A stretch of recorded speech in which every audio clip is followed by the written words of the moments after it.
Hi నమస్తే welcome to Mara media. నేను మీ కేవీఆర్. తెలంగాణలో కులగణన సర్వే కుంపట్లు రాజేస్తూ ఉంది.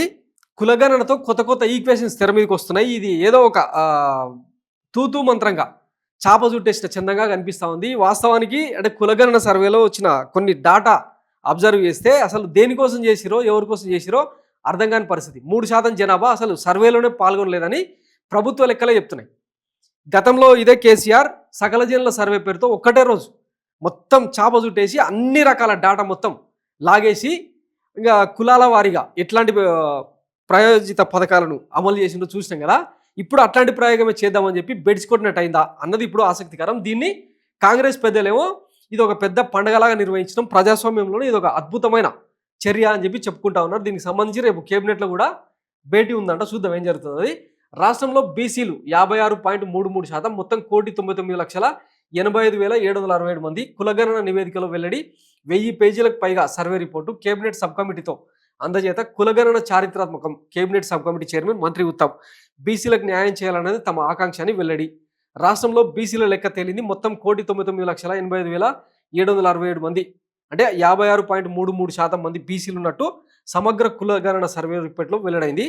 వీరిలో ముస్లింలు 35,76,588 మంది, 10% ఉన్నట్టు తెలియంది. ప్రభుత్వం నిరుడు నవంబర్లో రాష్ట్ర వ్యాప్తంగా కులగణన సర్వే చేపట్టింది. మొత్తం 1,15,71,457 కుటుంబాల ఉన్నట్టు గుర్తించింది. అయితే కులగణన సర్వేలో వివరాలు ఇచ్చేందుకు 3,56,326 కుటుంబాలు నిరాకరించాయి. సో ఇది డాటా అనమాట. మొత్తం జనాభా మొత్తం బీసీలు 1,99,85,767. ఆ జనాభా 56.33%. ఇందులో ముస్లిం బీసీలు 10%, మొత్తం ఓసీలు 56,01,539, 15.79%. ఇందులో ముస్లిం ఓసీలు 8,80,424, 2.48%. ఎస్సీలు 17.43%, ఎస్టీలు 10.45%.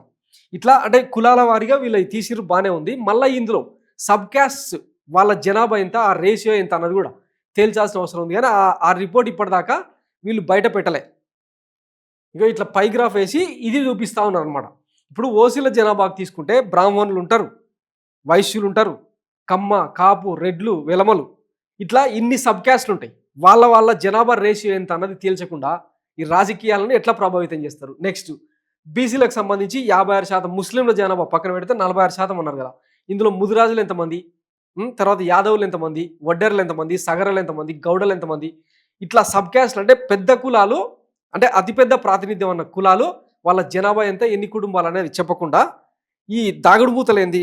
గతంలో కేసీఆర్ చేసినట్టే కాంగ్రెస్ సర్కార్ కూడా ఈ సర్వే మీద గుమ్మరంగా వ్యవహరిస్తుంది అన్నది రేపటి అసెంబ్లీ సమావేశంలో తేలనుంది. 1000 పేజీల రిపోర్ట్ కదా, మరి అది ఎట్లా బయట పెడతారు, ఏ అంశాలు తెర మీదకి వస్తాయి, ప్రతిపక్షాలు దీని మీద ఖచ్చితంగా చర్చించే అవకాశం ఉందా లేదా అన్నది కూడా తేలాల్సి ఉంది.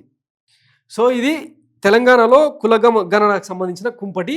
దీనికి సంబంధించి అన్ని కులాల్లో అన్ని సామాజిక వర్గాలు పెద్ద ఎత్తున చర్చ జరుగుతుంది. ఒకవైపు రిజర్వేషన్లు ఎత్తేయాలని, ఈడబ్ల్యూఎస్ రిజర్వేషన్లు తీసేయాలని చెప్పి రకరకాల వాదనలు తెర మీదకి వస్తున్న తరుణంలో మరి అగ్రకులాల వాదన ఏంటి, నిమ్న కులాల వాదన ఏంటి, ఇవన్నీ కూడా చూడాల్సి ఉంది. ఇప్పటికే మాలమాదిగల మధ్య ఎస్సీలలో ఒక చిచ్చు రాజేసిర్రు, తర్వాత బీసీలలో కూడా మరికొంత పోలరైజేషన్ జరుగుతూ ఉంది. ఈ నేపథ్యంలో అసలు ఈ కులాలను సంతృప్తి పరిచేలాగా ప్రభుత్వం ఎట్లాంటి చర్యలు తీసుకుంటుంది అన్నది రేపటి అసెంబ్లీ సమావేశంలో తెలుస్తుంది. చూద్దాం ఏం జరుగుతుంది.